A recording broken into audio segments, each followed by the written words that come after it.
আচ্ছা, এরপর আমরা যে প্রশ্নটা পড়বো, প্রশ্নটা প্রথমে দেখি। প্রশ্নে বলছে যে দেখাও যে দুটি ভিন্ন মূলদ সংখ্যার মধ্যে কমপক্ষে একটি মূলদ সংখ্যা বিদ্যমান। অর্থাৎ আমি যদি দুইটা মূলদ সংখ্যা নেই, খুবই কাছাকাছি দুইটা মূলদ সংখ্যা নেই, তাদের মাঝখানেও কমপক্ষে একটা মূলদ সংখ্যা থাকবেই থাকবে। ওকে, এটা আমাকে প্রুফ করতে হবে।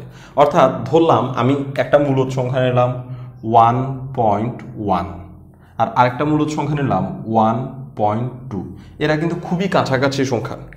1.1 আর 1.2 এরা খুবই কাছাকাছি সংখ্যা, কিন্তু আমার কাছে মনে হতে পারে এদের মাঝখানে আর কোনো মূলদ সংখ্যা নাই। কিন্তু আমরা দেখব যে এর মাঝখানেও একটা মূলদ সংখ্যা বের করতে পারবো। খেয়াল করি, এভাবে বলতে পারি যে একটা মূলদ সংখ্যা হচ্ছে 1.11। তাহলে একটু দেখি, এই 1.11 এটা ওর চেয়ে বড়, 1.2 চেয়ে কিন্তু ছোট। এখন আমার যদি মনে হয় 1.1 আর 1.11 এর মাঝখানে আর কোনো মূলদ সংখ্যা পাওয়া যাবে না, এটাও ভুল। আমি কিন্তু এর মাঝখানেও একটা মূলদ সংখ্যা বের করতে পারি, সেটা হচ্ছে 1.101। এটা কিন্তু এরও মাঝখানে। খেয়াল করি, এটা হচ্ছে দশমিকের পরে আমাকে সংখ্যাগুলো হিসাব করতে হয় একটা একটা করে। এই দশমিকের পরে এখানে 1, এখানে দশমিকের পরে 1, কিন্তু দশমিকের পরে এখানে 0, এখানে দশমিকের পরে কিন্তু 1। তার মানে এটার চেয়ে ও ছোট আর এটার চেয়ে ও বড়। ওকে, তাহলে আমরা এভাবে হিসেব করলে যে কোনো দুইটা মূলদ সংখ্যা যদি আমি নিই, তার মাঝখানে একটা মূলদ সংখ্যা ডেফিনেটলি পাওয়া যাবে। তো এটা আমাকে এইসব সংখ্যা টংখ্যা দিয়ে প্রমাণ না করে অন্যভাবে প্রমাণ করে দেখাইতে হবে। ওকে, তো আমরা প্রমাণ করার চেষ্টা করতেছি। তাহলে আমরা প্রথমে বলবো কি, মনে করলাম কি এ ও বি মূলদ সংখ্যা। ওকে, মনে করলাম যে এ ও বি মূলদ সংখ্যা এবং এ ইজ লেস দেন বি। অর্থাৎ আমি দুইটা মূলদ সংখ্যা নিলাম, একটা হচ্ছে এ, একটা হচ্ছে বি, এবং এটা ভাবলাম যে এ হচ্ছে ছোট, বি হচ্ছে বড়। ওকে, এখন আমি এখান থেকে এভাবে একটা কাজ করব। এখন এ ছোট, বি বড়। বড় কোনটা? যেদিকে হা করে থাকে সেটা হচ্ছে বড়, মনে রাখতে হবে। এই হা চিহ্নটা যেদিকে থাকে সে হচ্ছে বড়, তার মানে এ ছোট, বি বড়। আমি এটার উভয় পাশে বি যোগ করলাম। আমি যদি উভয় পক্ষে একই সংখ্যা যোগ করি, এই এ বি আগে থেকে ছিল, এই বি আর এই বি আমি যোগ করছি, উভয় পাশে যদি একই সংখ্যা যোগ করি তাহলে চিহ্নের কোনো চেঞ্জ হয় না যদি পজিটিভ সংখ্যা যোগ করি। এরকম একটা রুলস আমরা ক্রমস্বীকার্যতে পড়ছিলাম।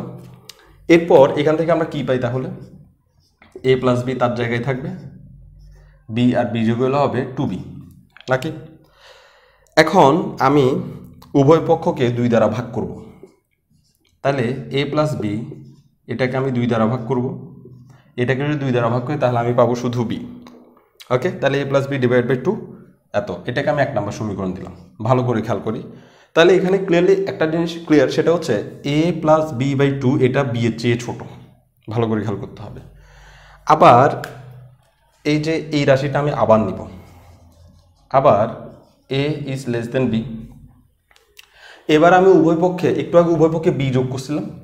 এবার অনেকে প্রশ্ন করতে পারে উভয় পক্ষে এ কেন যোগ করলাম না, তাই না? তাদের প্রশ্নের উত্তর এখনই চলে আসতেছে। উভয় পক্ষে এ যোগ করলাম। একটু আগে উভয় পক্ষে বি যোগ করছিলাম, এবার উভয় পক্ষে এ যোগ করলাম। আচ্ছা, একটা কাজ করি, উভয় পক্ষে এটা আমি বাম পাশে যোগ করি, তাহলে আমার আর ঘুরায় লিখতে হবে না। অর্থাৎ এই এটা হচ্ছে এটা, এই এ আমি যোগ করছি, এই বিটা হচ্ছে এটা, এই এ আমি যোগ করছি, এদিকেও বাম পাশে যোগ করছি, এদিকেও বাম পাশে যোগ করছি। ওকে, তাহলে এখান থেকে আমরা পাচ্ছি 2a, আর এখান থেকে আমরা পাচ্ছি এ প্লাস বি। এবার আমি যদি উভয় পক্ষকে 2 দ্বারা ভাগ করি তাহলে এখানে পাবো এ, আর এখানে পাবো এ প্লাস বি বাই 2। এটাকে আমি দিলাম 2 নম্বর সমীকরণ। তো ভালো করে খেয়াল করি, এই দুইটা সমীকরণকে একটু ফলো করি।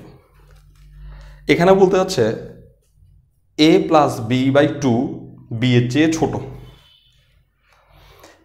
এখানে বলতে যাচ্ছে এ প্লাস বি বাই 2 এর চেয়ে বড়। তার মানে এই সংখ্যাটা এর চেয়ে বড় কিন্তু বি চেয়ে ছোট, তার মানে এটা এ আর বি এর মাঝখানে আছে, এবং এটা একটা মূলদ সংখ্যা, কারণ এটা পি বাই কিউ আকারে দেখা যাচ্ছে। আবার বলতেছি, এই সংখ্যাটা বি এর চেয়ে ছোট, আবার ওই একই সংখ্যাটা এর চেয়ে বড়। তাহলে এর চেয়ে, এটা ধরলাম এ, এর চেয়ে বড়, বি চেয়ে ছোট, তার মানে সে এ এবং বি এর মাঝখানে আছে, তাই তো? তার মানে, এবং এ আর বি এর শুধু মাঝখানে নাই, সে কিন্তু একটা মূলদ সংখ্যাও হচ্ছে। কিভাবে মূলদ সংখ্যা হচ্ছে? কারণ এটা পি বাই কিউ আকারে স্পষ্ট দেখা যাচ্ছে। ওকে, তাইলে আমরা বলতে পারবো 1 ও 2 হতে পাই, 1 ও 2 হতে পাই, কি পাচ্ছি? 1 ও 2 হতে পাচ্ছি এর থেকে এ প্লাস বি বাই টু বড়, কিন্তু এ প্লাস বি বাই টু থেকে বি বড়। তার মানে ক্লিয়ারলি বোঝা যাচ্ছে এ প্লাস বি বাই টু আসলে মাঝখানে আছে। কার কার? এ এবং বি এর মাঝখানে অবস্থিত, তাই না? মাঝখানে মানে একদম মাঝখানে না, মাঝখানে মানে মাঝখানে যে কোনো জায়গায়। ওকে, তো এখন আমরা বলতে পারি যে এটা দেখে আমরা বলতে পারতেছি এ আর বি যদি মূলদ সংখ্যা হয় তাহলে তাদের মাঝখানে একটা মূলদ সংখ্যা ডেফিনেটলি থাকবে, যেটা এ প্লাস বি বাই টু দেখা যাচ্ছে। এবার আমি বাংলাটা লিখে দেবো, সুতরাং দুটি ভিন্ন মূলদ সংখ্যার মধ্যে কমপক্ষে একটি মূলদ সংখ্যা বিদ্যমান। এই কথাটা এখানে লিখে দিব, ব্যাস কাজ শেষ। ওকে।